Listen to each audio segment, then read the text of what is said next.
राष्ट्रपति पद की शपथ लेने के बाद से ही डोनाल्ड ट्रंप अमेरिका में अवैध तरीके से रह रहे प्रवासियों को लेकर सख्त है। उनकी सरकार लगातार अवैध प्रवासियों की शिनाख्त कर उन्हें वापस भेज रही है। कहा जा रहा है कि अमेरिका में अवैध रूप से रह रहे 205 प्रवासियों के जत्थे को अमेरिका मिलिट्री प्लेन से भारत लाया जा रहा है। सूत्रों के हवाले से खबर है कि अवैध प्रवासी भारतीयों का पहला जत्था 7 प्लेन से भारत आ रहा है। अमेरिका के सैन एंटोनियो से सेना का यह प्लेन लगभग 6 घंटे पहले उड़ान भर चुका है। सूत्रों का कहना है कि इस प्लेन में 205 अवैध भारतीय प्रवासी हैं। इन सभी की पहचान कर इन्हें वापस लाया जा रहा है। यह प्लेन अमृतसर में लैंड कर सकता है। हालांकि अभी इसकी पुष्टि नहीं की गई है। प्लेन रिफ्यूलिंग के लिए जर्मनी में थोड़ी देर के लिए रुक सकता है। बता दें कि ट्रंप प्रशासन ने इससे पहले ग्वाटेमाला, पेरू और होंडुरास के अवैध वासियों को भी उनके मुल्क भेज दिया था। अमेरिकी रक्षा मंत्रालय पेंटागन ने टेक्सास के अल पोसो और कैलिफोर्निया के सैन डिएगो में हिरासत में रखे गए 5000 से अधिक अप्रवासियों को उनके देश भेजना शुरू कर दिया है। प्यू रिसर्च सेंटर के आंकड़ों के मुताबिक अमेरिका में लगभग 7.25 लाख अवैध भारतीय अप्रवासी रहते हैं। यह आंकड़ा अब संख्या है। पहले स्थान पर मेक्सिको और दूसरे पर अल सल्वाडोर है। पिछले महीने भारत सरकार ने कहा था कि अवैध रूप से अमेरिका में रह रहे भारतीय नागरिकों को वापस लेने के मामले में भारत हमेशा तैयार रहा है। विदेश मंत्री एस जयशंकर ने कहा था कि भारत यह जांच कर रहा है कि अमेरिका में कितने भारतीय अवैध रूप से रह रहे हैं और इन्हें वापस भेजा जा सकता है या फिर नहीं। डोनाल्ड ट्रंप ने राष्ट्रपति बनते ही अमेरिका के इतिहास का सबसे बड़ा डिपोर्टेशन प्रोग्राम शुरू किया है।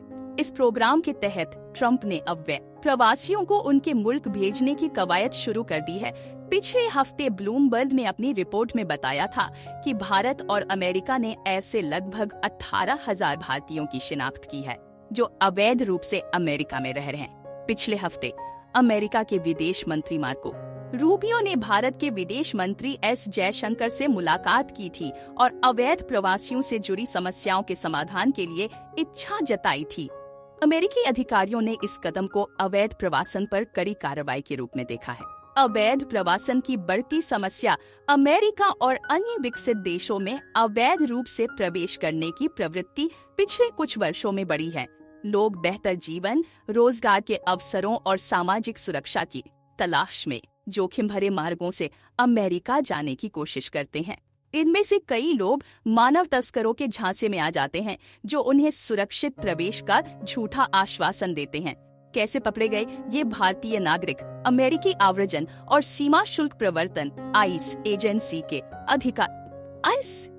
के अधिकारियों ने विभिन्न जांचों के दौरान इन 205 भारतीय नागरिकों को हिरासत में लिया था। इनमें से कई लोगों के पास वैध दस्तावेज नहीं थे, जबकि कुछ ने अपनी वीजा अवधि समाप्त होने के बावजूद अमेरिका में रहना जारी रखा था। भारत सरकार की प्रतिक्रिया। भारत सरकार ने अमेरिका द्वारा भेजे गए इन नागरिकों की सुरक्षित वापसी सुनिश्चित करने के लिए आवश्यक कदम उठाए।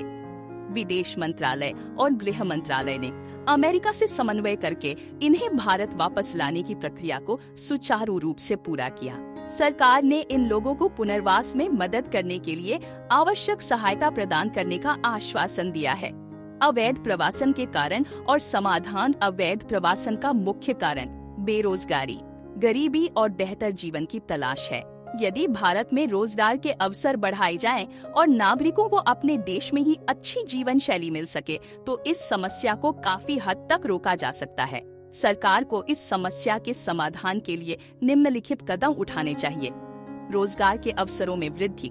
भारत में अधिक रोजगार सृजित किए जाएं ताकि युवाओं को विदेश जाने की आवश्यकता न पड़े। शिक्षा और कौशल विकास। लोगों को आधुनिक कौशल और तकनीकी शिक्षा प्रदान की जाए जिससे वे अपने देश में ही अच्छी नौकरी पा सकें। अवैध प्रवासन पर जागरूकता। लोगों को अवैध प्रवासन के खतरों के बारे में जागरूक करना आवश्यक है ताकि वे जोखिम भरे तरीकों से विदेश जाने से बचे। मानव तस्करी पर सख्त कानून। मानव तस्करी करने वाले गिरोहों पर कड़ी कार्रवाई की जानी चाहिए ताकि वे भोले भाले लोगों को गुमराह न कर सकें। निष्कर्ष 205 भारतीय नागरिकों की अमेरिका से वापसी अवैध प्रवासन की गंभीरता को दर्शाती है।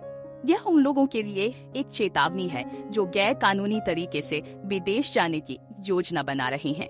भारत सरकार और समाज को मिलकर इस समस्या का स्थायी समाधान निकालना होगा ताकि भविष्य में भारतीय नागरिकों को ऐसी परिस्थितियों का सामना न करना पड़े।